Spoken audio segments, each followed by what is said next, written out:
పాలనపై వ్యవస్థలపై తెలంగాణ సీఎం రేవంత్ రెడ్డికి పట్టులేదని కొన్ని రోజులుగా దుష్ప్రచారం చేస్తోంది బీఆర్ఎస్. కాంగ్రెస్ ప్రభుత్వం పైన సీఎం రేవంత్ రెడ్డి నాయకత్వం పైన బురద జల్లేందుకు యత్నిస్తోంది. అయితే ఆ ప్రచారంలో నిజమెంత, ఆ రెండు పార్టీల పరిస్థితి ఏంటి అనేది చూద్దాం.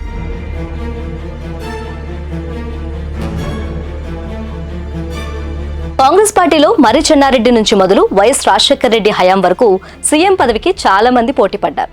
స్వపక్షంలోనే విపక్షంగా గలం విప్పేవారు. ఉదాహరణకు వైఎస్ హయాంలో రాయలసీమకు చెందిన నేతలతో పాటు ఎంఎస్ఆర్, పీజీఆర్, డిఎస్, మర్రి శశిధర్ రెడ్డి లాంటి వారు నిత్యం పోటీ పడేవారు. కొన్నిసార్లు అధిష్టానానికి కూడా ఫిర్యాదులు చేసేవారు. అయితే వైఎస్ తన నాయకత్వ పటిమతో వాళ్ళని తనతో కలుపుకొని వెళ్లారు. జి వెంకటస్వామి, వి హనుమంతరావు, మధు యాష్కి లాంటి నేతలు వైఎస్ కి వ్యతిరేకంగా అంతర్గత సమావేశాలు పెట్టుకునేవారు. అధిష్టానానికి ఫిర్యాదు చేసేవారు. ఎంతో ప్రజా ఆమోదం ఉన్న లీడర్ గా రికార్డున్న వైఎస్ఆర్ కు కూడా తప్పని అసమ్మతి, తలనొప్పి ఇప్పుడు తెలంగాణలో లేదు.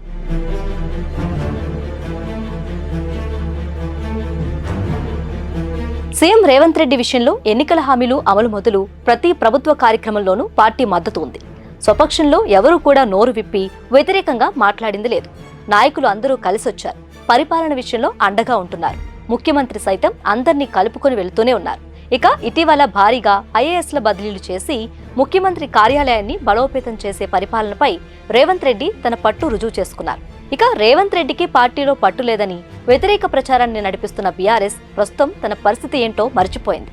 9.5 ఏళ్ల పాటు సీఎంగా చేసిన తిరుగులేని అధినేత కేసీఆర్ కు ఆ పార్టీపై గ్రిప్ ఉందా అంటే అది నెమ్మదిగా సడలిపోతుందంటుంది.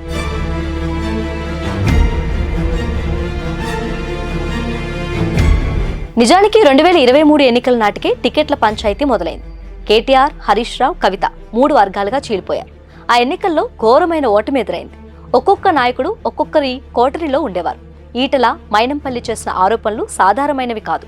ఇక తాజాగా కవిత ఎపిసోడ్ ని చూస్తే 2019 నుంచే కేసీఆర్ కు పార్టీపై పట్టు తప్పిందని చెప్పవచ్చు. పార్టీని ఒంటి చేత్తో నడిపానని చెప్పుకునే కేసీఆర్ గత కొన్ని రోజులుగా కవిత ధిక్కర స్వరం వినిపిస్తున్న ఫామ్ హౌస్ లో మిన్నకుండిపోయారు.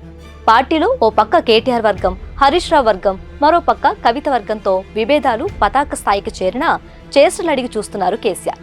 ఈ విషయాలన్నీ పరిశీలిస్తేనే పాలన, పార్టీలపై ఎవరికి పట్టుందో లేదో ఈజీగా తెలిసిపోతుంది.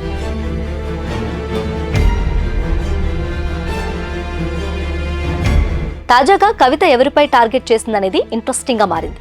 అంతర్గతంగా మాజీ ఎంపీ సంతోష్ మీద, బహిరంగంగానే తన అన్న కేటీఆర్ మీద అని అర్థమవుతుంది. హరీష్ రావుతో ఆమెకు పెద్ద పేచీ ఏమీ లేదని తెలుస్తుంది.